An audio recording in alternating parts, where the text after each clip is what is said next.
In 2026, global firepower ranks Iran as the 16th strongest military out of 145 nations, with a PwrIndx score of 0.3199. That's top 20 globally, ahead of many Western powers, but behind regional rival Israel.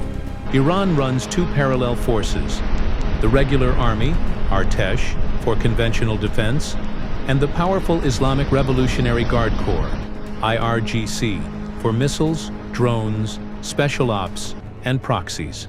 Manpower, one of the largest in the region, around 610,000 active personnel, ranking top 10 worldwide, plus hundreds of thousands in reserves, and the Basij militia for rapid mobilization.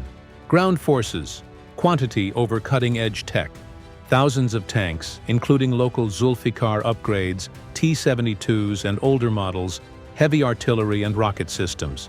IRGC units specialize in fast, guerrilla-style defense. Air Force, biggest weakness. Sanctions hurt. Only about 250-350 combat aircraft, mostly aging U.S. jets from before 1979, like F-4s, F-14s, plus some MiG-29s and local copies. Struggled in recent clashes. Rebuilding air defenses is now a priority.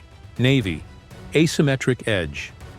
No carriers or destroyers, but strong in submarines, frigates, and hundreds of fast attack boats.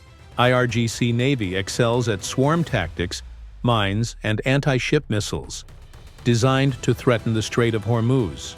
Missiles and drones, real strength. Iran boasts the Middle East's largest missile arsenal. Thousands of ballistic missiles, some over 2,000 kilometer range, reaching Israel and beyond, with improving precision.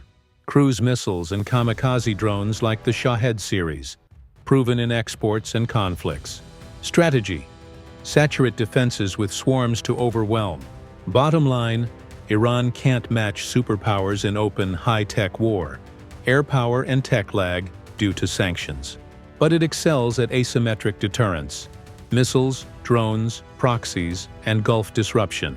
Any attacker faces high costs and risks. Recent 2025 conflicts exposed vulnerabilities, so Iran is rebuilding fast, seeking help from Russia and China. Iran's military isn't built for conquest. It's built to make invasion too expensive. That's why tensions stay high.